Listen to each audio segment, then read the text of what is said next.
ہمارے ہاں جرم پتہ کیوں بڑھ گئے ہیں؟ جرم اس لیے بڑھ گئے ہیں کیونکہ ہم محنت نہیں کرتے، ہم تھکتے نہیں ہیں، ہم اپنے آپ کو تھکاتے نہیں ہیں۔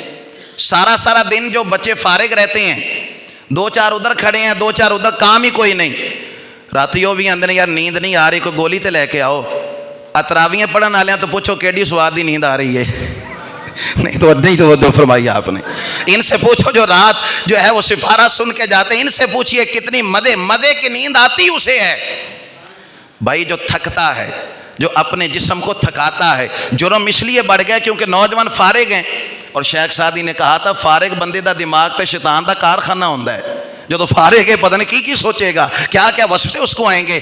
تو وہ باپ زیادتی کر رہا ہے، جڑا تو پتر میرے سر تے موجہ کر لو، میں نہ رہا تو پھر یاد کرو گے، یہ تو موجہ نہیں کرا رہا، تو زیادتی کر رہا ہے۔ انہیں محنت کی عادت ڈال، انہیں بتا کہ اس طرح محنت کرو، تھکو، اپنے جسم کو تھکاؤ۔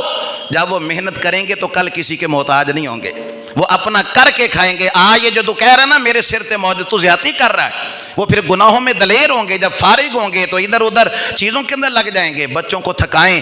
اور کیا لفظ فرمائے کریم محبوب نے، جو سویرے کام پہ جاتا ہے پھر شام کو جب آتا ہے تو تھکا ہوتا ہے، تھک کے سو جاتا ہے، اللہ پچھلے گناہ ویسے ہی معاف فرما دیتا ہے۔ جو صبح سویرے گیا کام پہ، سارا دن محنت ایفرٹ کوشش کی اس نے، پھر شام کو جب آیا تو تھکا ہوا آیا۔ اچھا کئی بندیاں نے ویکھیا ہے، ان کو نا محنت سے بڑی محبت ہوتی ہے، وہ محنت مزدوری کو نا اپنے لیے وقار اور فخر سمجھتے ہیں۔ اسلام میں ہر پیشے کی حوصلہ افزائی کی ہے کہ جو بھی پیشہ اختیار کرو اسلام کے اندر رزق حلال کے لیے، اسلام اس کی حوصلہ افزائی کرے گا۔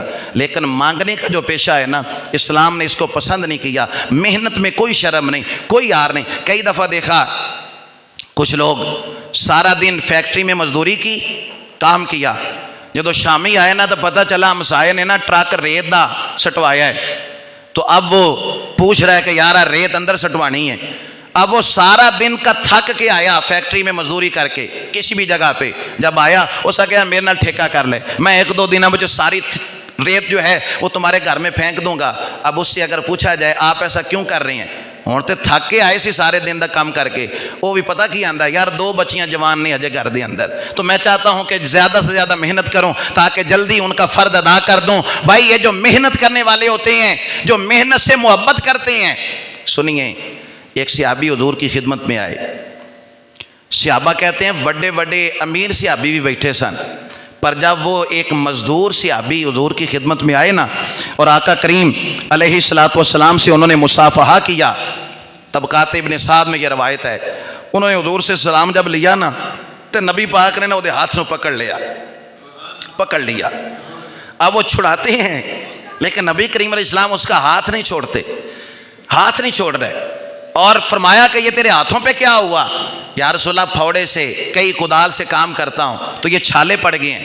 صحابہ کہتے ہیں اس کی معراج کا عروج ہم نے یہ دیکھا کہ کریم محبوب نے گردن جھکائی اور اس کے ہاتھوں کو چوم لیا۔ کریم محبوب نے گردن جھکائی اور اس کے ہاتھوں کا بوسہ لے لیا۔ صحابہ کہتے ہیں کہ ہماری آنکھیں نکل گئی، کاش آج ہم بھی غریب ہوتے اور یہ والی سعادت ہمارے حصے میں آ جاتی۔ کہا یا رسول اللہ آپ نے ایسا کیوں کیا؟ فرمایا تمہیں پتہ نہیں، انا حبیب اللہ والقاسب حبیب اللہ، میں بھی اللہ کا حبیب ہوں، محنت کرنے والا بھی اللہ کا حبیب ہوتا ہے۔ اس کو عام نہ سمجھنا، مزدور کو معمولی نہ سمجھنا، یہ مزدوری کرنے والا اللہ کا یار ہوتا ہے، اللہ کا دوست ہوتا ہے، اللہ کا محبوب ہوتا ہے۔ صرف مسجد میں آنے سے اللہ کا قرب نہیں ملے گا، آپ ایمانداری سے کوئی بھی شعبہ ہے آپ اختیار کریں، آپ کو اللہ کی دوستی وہیں پہ مل جائے گی، اللہ کی دستگیری آپ کو وہیں پہ ملے گی۔